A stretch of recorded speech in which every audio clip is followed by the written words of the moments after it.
Hello! Hello, beautiful people!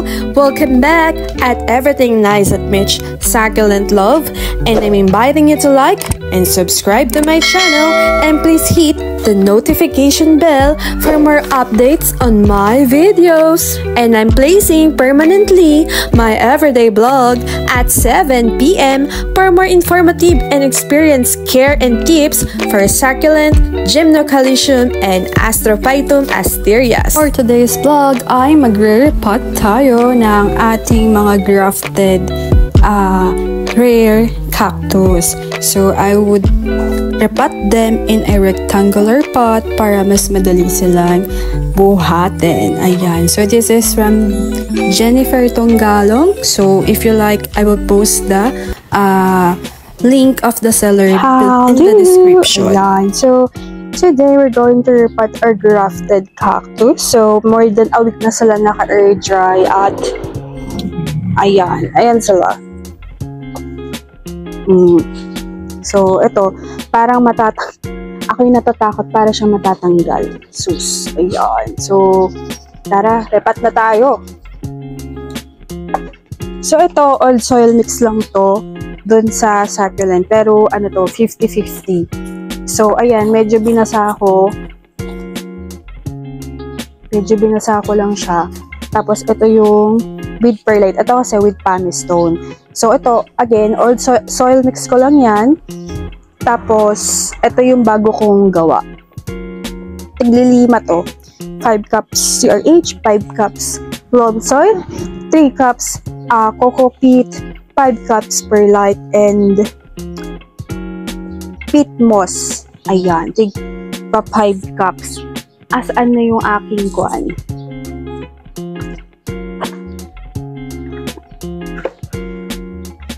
Aking mahiwagang gamit.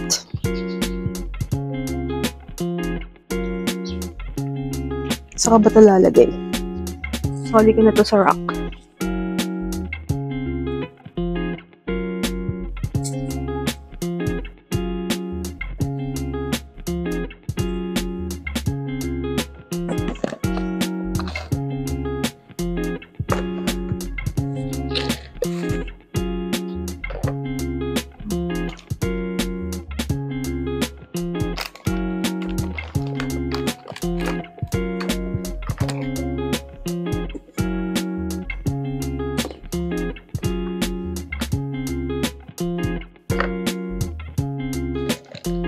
So, maglalagay lang ako ng bunny pope fertilizer.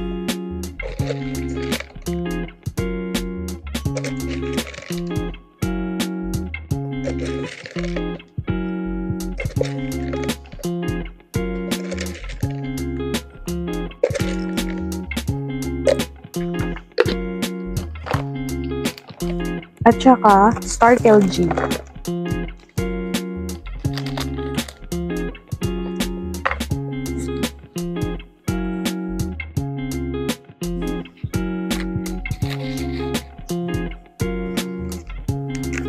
Namaya na pala.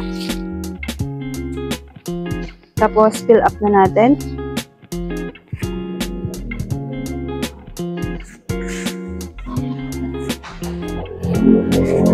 Kapag nahalong mabuti yun dito. Yung perlite, ang pangit kay perlite, pag nagtubig, lumulutang sila. Kaya sinasabi, mas maganda si pumice stone. Pero ako, mas nagagandahan ko kasi si perlite. Na, sa drainage. Kasi magaan lang siya. And, ayun. Pero sinasabi nila, mas maganda nga mas maganda si pumice stone. Pero, kung ano yung nagwo-work sa inyo, yun yung gawin nyo. Kasi nga, the best teacher is through experience. Ayan. Pero try nyo din ng bagong new method. Ayan. So, kapag bago yung soil mix nyo, hindi pa sila ganun. Pag nag-water kasi kayo, medyo mabagal pa siya mag-drain. Pero pag tumagal na yung soil mix nyo, dyan yung makikita, ayun. nag-work. Drainable pala. Yan.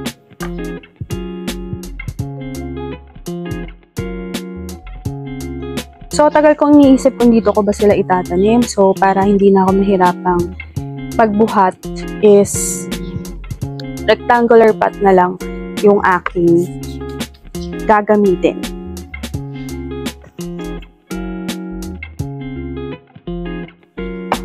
Then, let's put the Starkel G. So, konti lang. Pag natubigan nyo na ito, at na-absorb ng Starkel G nyo, na-absorb ng plants nyo, that's how it works. Kaya lang kasi pricey si Starkel G. Pero, many collectors and breeders, they use this, and actually, it's from the Thailand talaga. So, yan talaga yung ginagamit. At saka yun nga, maganda yung effect niya. Pang matagalan. And yun, nire-recommend din to ng mga breeder ng Gymno, kahit sa succulent, they use Starkel G talaga. Gamit na ako ng gloves.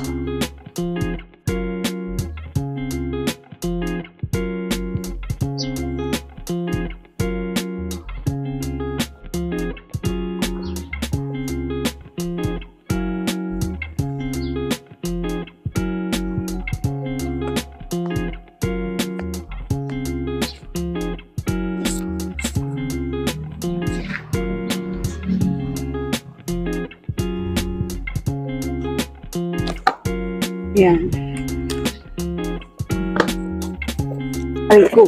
Yung. Kita ba?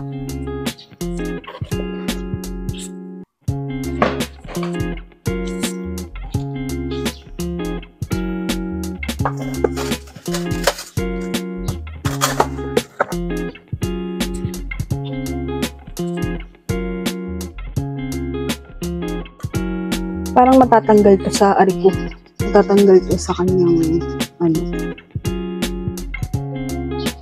So, ito yung sabi ni ma'am na teka lang, asa may ganito eh. Na ano, na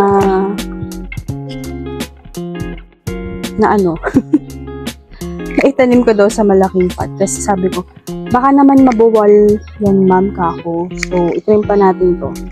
Malinis naman yung roots. Yun lang. Trim pa natin.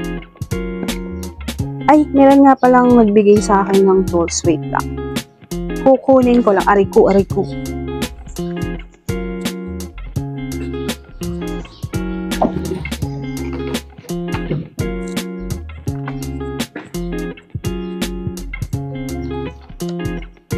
Eto, oh. Ay, ano ba yan? So, yan. May nagbigay sa akin ng tools. Thank you so much sa aking frenemy. Ayan. So, lotus siya. Ay, sorry. Wala pa, sorry.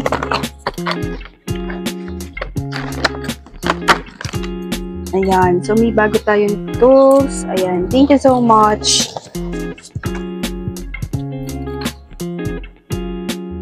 Oops. Yun lang. Parang mahirap siyang, itayo.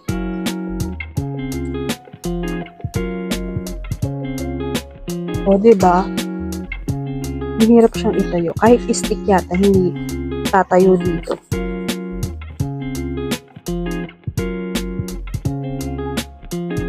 At kulang pa yung pot.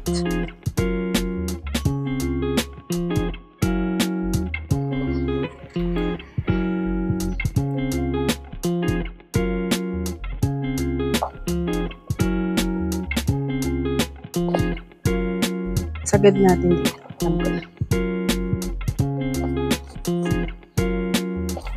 Ito natin isandal. Ayan. O, diba? Wapak.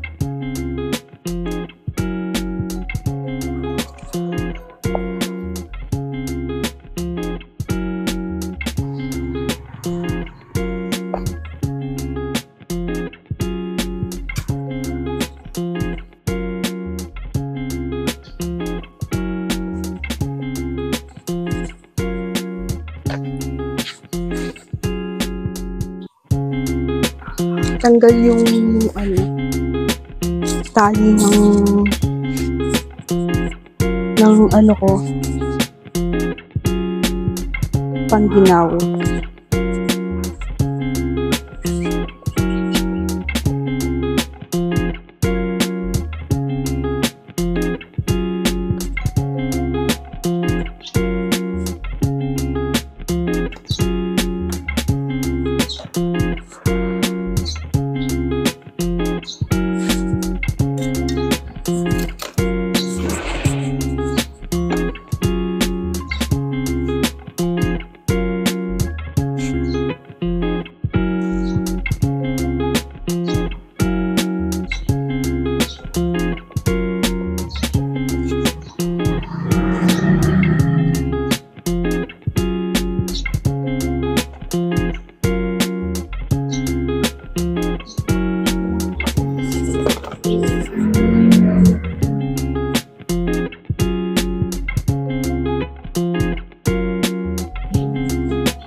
Ayan. So, next tayo.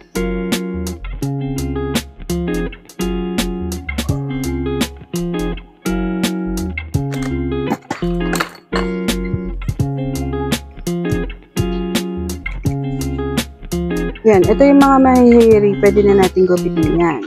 Kasi ititira niyo yung mga roots na strong, mga matataba. So, very dry na din.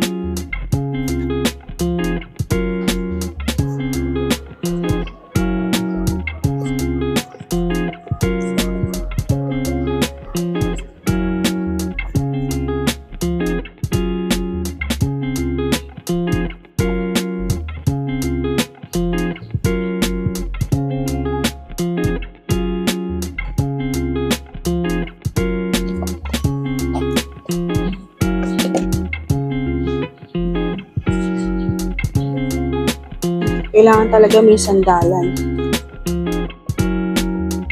Okay, dito natin isasandalan. Yan.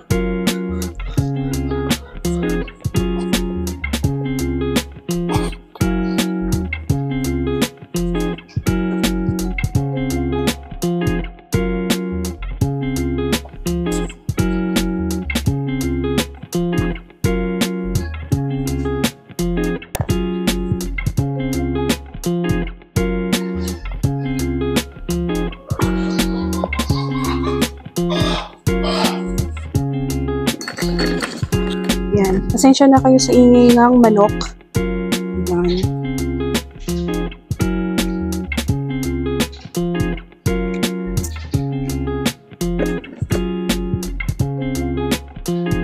Umangit na yung ano nito.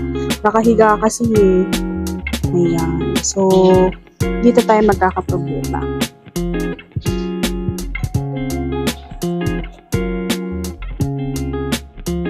So, mamaya, iwa-water ko na to. Kasi, very dry. Ay, nag-iingay yung manok. Huwag ka maingay dyan at ititinola ka namin. Charot. Asa na ba? Ano na yung sinasabi ko? Wala tuloy yung sinasabi ko.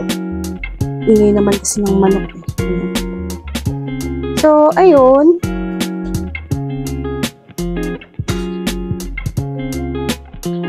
Ipitin ko na din to, may hairy.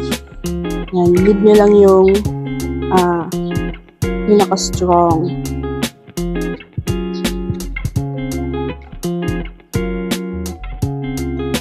Parang lahat naman to mahairy.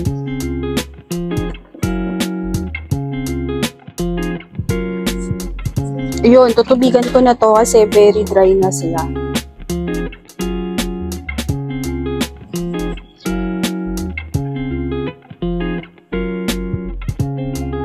Super dry na yung kanilang soil mix.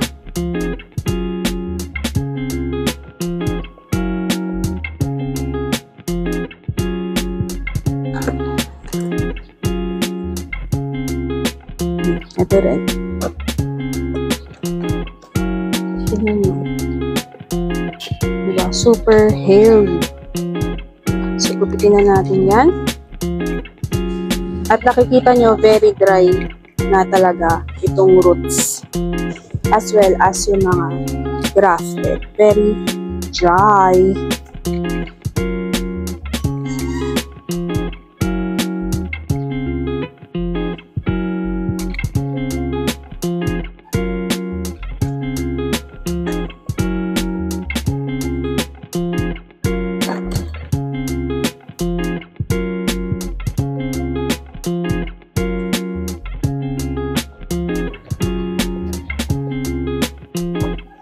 Ayan, tapos na ang holiday, kaya tapos na ang mga maliligayang araw, mga pag-inom-inom everyday, tapos na yan.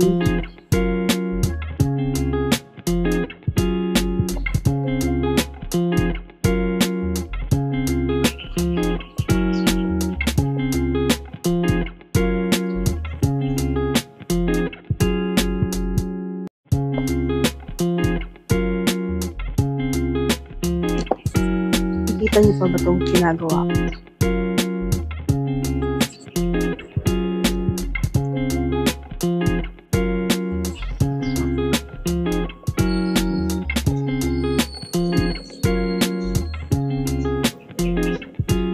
So ito, dito na lang.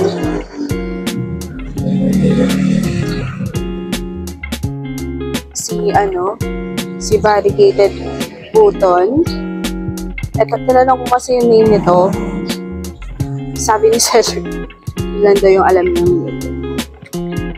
Tapos nga pala, nasa ibang bansa na pala si Ma'am Jennifer Tongalong, yung nabilan ko po nito. Pero ongoing pa rin yung business. Yung asawa na lang na yung mag-aayos ng mga plants kapag kailangan. Hindi naman pala kasya.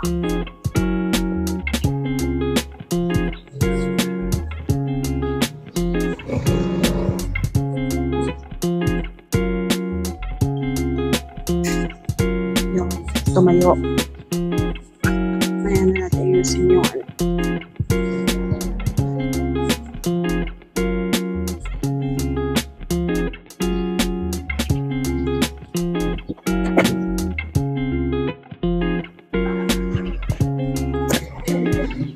So, dito ako hihirapan ng tanong.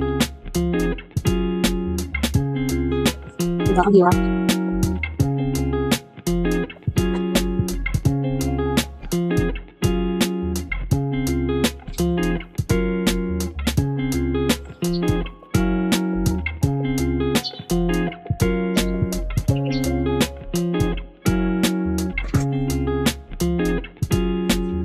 Kasi pwede ka naman siya.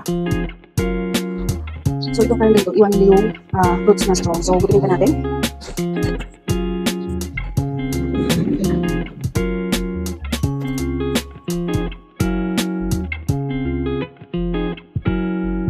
Kasi ngayon, pakan natin siya.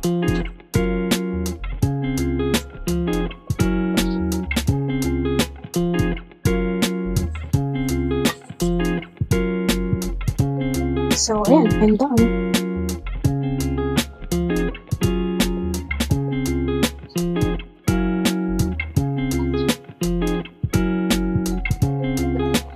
So, i-water ko na sila.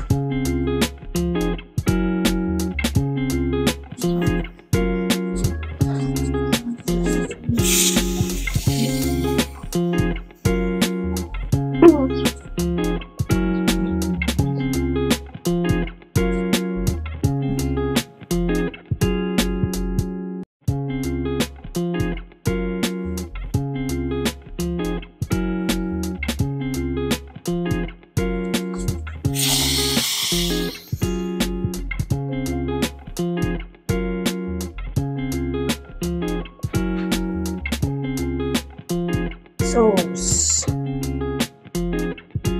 Ang hirap ng tubig nang walang walang panin. Ito na nga lang.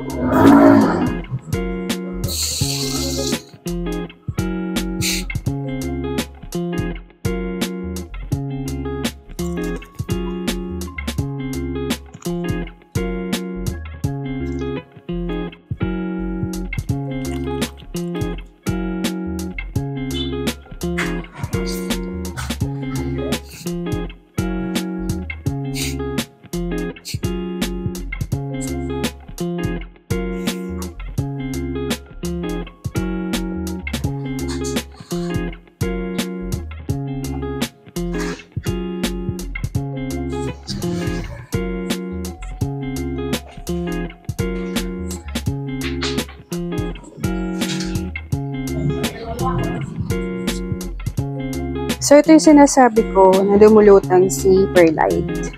Pero okay lang yan. Parang toppings na din siya. Diba? Ayan. So, I hope nag-enjoy kayo sa ating repotting session. And if you do, please hit like and do subscribe. Sa mga hindi pa nakaka-subscribe, ay pwede pa po. Ayan. So, pindutin nyo na yung like since alam ko nagustuhan nyo din. Charot. Ayan. So, ang ganda ng mga rare cactus. Again, this is from the Jennifer Tonggalong. You can message her. Ayan. Ilalagay ko dyan yung kanyang link.